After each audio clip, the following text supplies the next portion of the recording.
Domination adalah fungsi kontrol. Ketika keputusan Bretton Woods diketok palu, maka hal yang paling dicatat adalah disetujuinya dolar sebagai world currency, mata uang dunia. Dan sejak saat itu, 95% transaksi dunia menggunakan dolar sebagai underlying transaction-nya. Saat ini, transaksi perdagangan internasional kira-kira 20%-an menggunakan euro, 4% menggunakan yen, 5% sisanya dibagi-bagi negara-negara termasuk 1,9% menggunakan yuan Tiongkok. Sisanya yang terbesar, 70%-an adalah dolar dalam transaksi internasional. Banyak pejabat yang tidak ngerti strategi bernegara dalam hubungan geostrategi internasional sering naif di mana transaksi katanya nggak usah pakai dolar tetapi menggunakan mata uang negara masing-masing. Sebentar, ini harus diterangkan supaya jangan salah paham. Dalam perdagangan internasional ada baiknya kita ingatkan pejabat ada yang namanya bilateral, hubungan dua negara, ada yang namanya multilateral, hubungan dengan banyak negara. Misalnya Indonesia impor mobil dari Cina, lalu kita ganti nama seakan mobil buatan Indonesia. Waktu kita impor, kita bayar pakai rupiah. Mau nggak Cina dibayar pakai rupiah?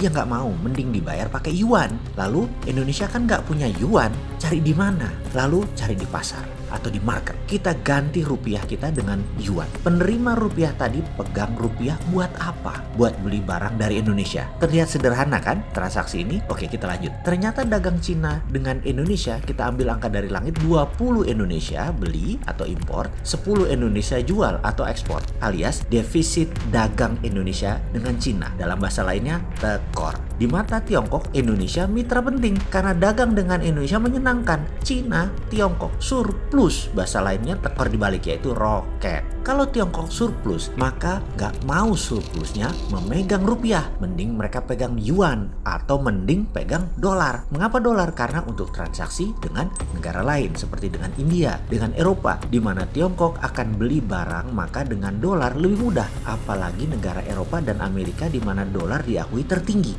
Mending pegang dolar. Daya beli dan transaksi negara Eropa dan Amerika Utara saat ini menguasai 60%-an transaksi dunia. Negara produsen adalah Cina saat ini yang terbesar. Sehingga Cina lebih senang megang mata uang yuannya sendiri atau euro atau dolar. Gak bakal mau pegang rupiah. Kembali ke dolar. Untuk membuat dolar ini ditaati, maka harus dibuat doktrin. Sama seperti agama. Doktrin itu penting untuk menjaga agama. Diciptakanlah ilmu ekonomi berbasis dolar. Dan saat ini usianya kira-kira ilmu tersebut 70 tahunan. Sudah 3-4 generasi keilmuan. Misalnya, kita saat ini usianya 30 tahunan. Dosen kita usianya 55 tahunan. Dosen kita usianya mungkin sekarang ini 80 tahunan. Nah, dosen senior yang usianya di atas 80 tahunan itu adalah angkatan pertama yang didoktrin ilmu ekonomi Keynesian itu. Pejabat saat ini yang usianya 50 tahunan ke atas sebagai generasi kedua, mereka merupakan orang yang tidak akan berani melawan ilmu gurunya. Karena memang tradisi guru murid ya begitu.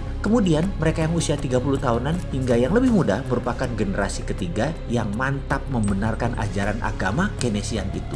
Umat Keynesian yang mengagungkan guru mereka yang saat ini menjadi pejabat negara pasti menghormati dosennya dosen dan ilmu-ilmu dari Harvard, Yale, Cambridge, dan lain sebagainya. Lalu generasi kedua tadi, Ben ketok pinter, ayat-ayat buku-buku Paul Krugman, Peter Senge, John Maynard Keynes, Friedrich Hayek, Milton Friedman, Larry Summers, dan banyak lagi dihafalin bagaikan hadis ekonomi supaya menjadi terlihat mengagumkan. Tidak salah pelajaran ekonomi tersebut, tapi ada pertanyaan sederhana. Apakah kemiskinan hilang dari muka bumi? Apakah jarak orang kaya dengan yang miskin mengecil dari tahun ke tahun atau semakin menjauh? Apakah dunia semakin sehat penduduknya atau semakin parah penyakitnya? Apakah lingkungan hidup semakin baik atau semakin tidak layak? Apakah dunia saat ini semakin damai? Bagi saya, kaum post-Keynesian, bagi kaum Green New Deal, dengan lantang kita berkata, kayaknya the system doesn't work. Keilmuan ekonomi dunia pada saat ini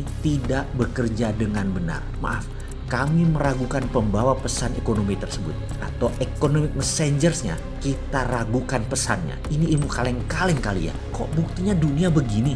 Jadi ke depan bagaimana? Harus ada perubahan. Mengapa tidak pakai sesuatu yang baru dan bukan belum pernah dipakai? Hanya sepertinya di Indonesia pemakainya perlu keberanian. Apa itu? Gunakan tiara.